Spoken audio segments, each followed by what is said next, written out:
সবাইকে আজকের এই দারুণ এক্সপ্লেনারে স্বাগত। আজ আমরা বাংলা ভাষার শব্দভাণ্ডার নিয়ে এমনভাবে ব্যবচ্ছেদ করব যা বিসিএস বা ব্যাংক জবের মতো যে কোনো প্রতিযোগিতামূলক পরীক্ষার জন্য একদম পারফেক্ট একটা স্টাডি গাইড হিসেবে কাজ করবে। তো চলুন ভাষার ইতিহাসকে কিভাবে পরীক্ষার ট্রিক্সে পরিণত করা যায় সেটা আজ দেখে নেওয়া যাক। একদম শুরুতেই যদি একটা মিলিয়ন ডলার প্রশ্ন ছুড়ে দিই, বলুন তো প্রতিযোগিতামূলক পরীক্ষায় বাংলা ব্যাকরণ অংশে কোন বিদেশি শব্দগুলো সবচেয়ে বেশি রাজত্ব করে? একটু ভাবলেই বুঝবেন এই একটা প্রশ্নের উত্তর পকেটে থাকলে আপনাদের প্রস্তুতির অর্ধেক রাস্তা কিন্তু এমনিতেই ক্লিয়ার হয়ে যায়। আমাদের আজকের রোডম্যাপটা একদম ছিমছাম। এজেন্ডায় থাকছে ১. শব্দভাণ্ডার পরীক্ষার চ্যালেঞ্জ, ২. হাই হিল্ড পর্তুগিজ ও তুর্কি শব্দ, ৩. দেশি শব্দের উৎস, ৪. আরবি, ফার্সি ও ইংরেজি, এবং সবশেষে দারুণ একটা exam memorisation matrix. Section ১, the vocabulary exam challenge. Bangla ভাষার শব্দভাণ্ডার কিন্তু আক্ষরিক অর্থেই বিশাল একটা মহাসাগর। শত শত বছরের রাজনৈতিক পালাবদল, ধর্ম আর ব্যবসার কারণে উৎপত্তি অনুসারে শব্দগুলো প্রধানত ৫টা ভাগে ভাগ হয়েছে, আর পরীক্ষার হলে এই ৫ ভাগের গোলকধাঁধায় পড়েই কিন্তু অনেকেই খেই হারিয়ে ফেলেন। সেকশন ২, হাই ইল্ড পর্তুগিজ ও তুর্কি। চলুন সরাসরি এমন কিছু শব্দের দিকে ফোকাস করি যেগুলো পরীক্ষার জন্য একেবারে হট ফেভারিট।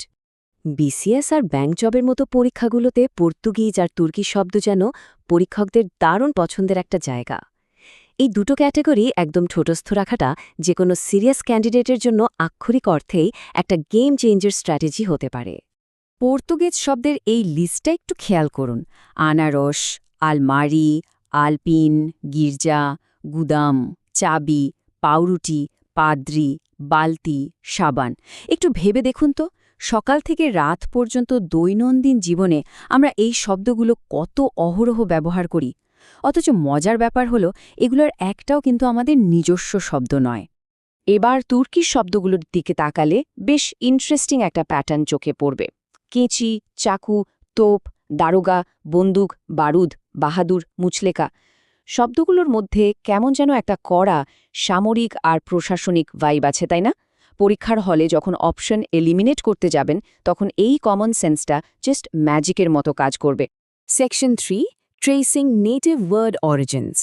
বিদেশি শব্দের এই ভিড়ে কিন্তু এদেশের আদি অধিবাসী, যেমন ধরুন কোল বা মুন্ডাতের ভাষা থেকে আসা শব্দগুলোকে ভুলে গেলে একদম চলবে না, কারণ দিন শেষে এগুলোই আমাদের ভাষার আসল শেকড়।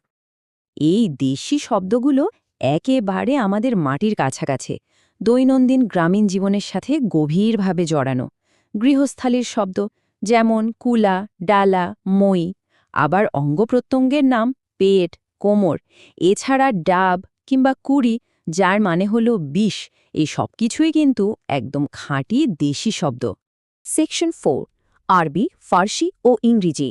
এই বিদেশি শব্দগুলোকে সহজে মেমোরিতে ধরে রাখার জন্য আমরা এগুলোকে নির্দিষ্ট থিম বা ক্যাটাগরিতে ভাগ করে দেখব।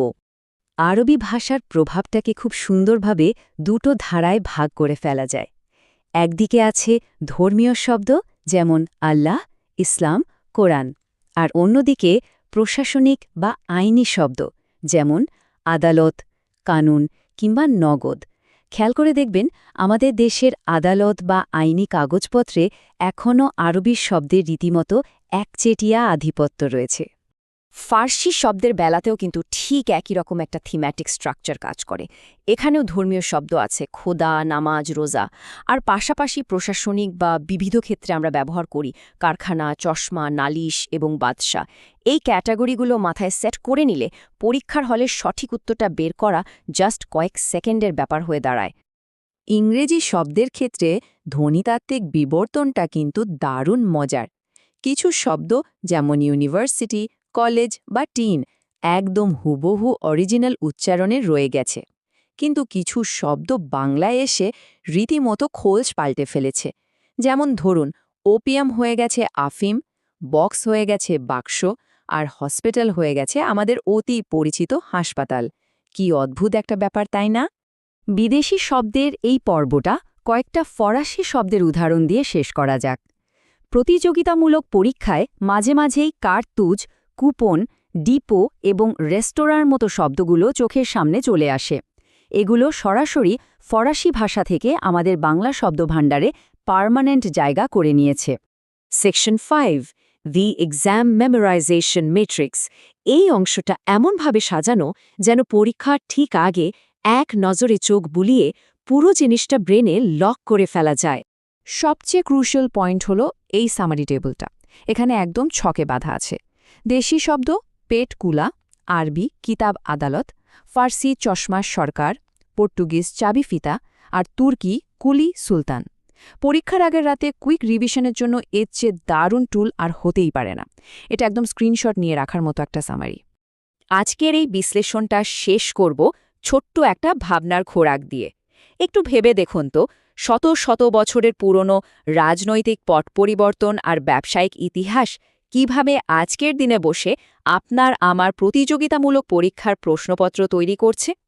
ইতিহাস কিভাবে একটা ভাষার ভেতর দিয়ে আমাদের ক্যারিয়ারের পরীক্ষাতেও বেঁচে আছে। আশা করছি আজকের এই সলিড গাইডলাইনটা আপনাদের প্রস্তুতিকে আরও এক ধাপ এগিয়ে নেবে।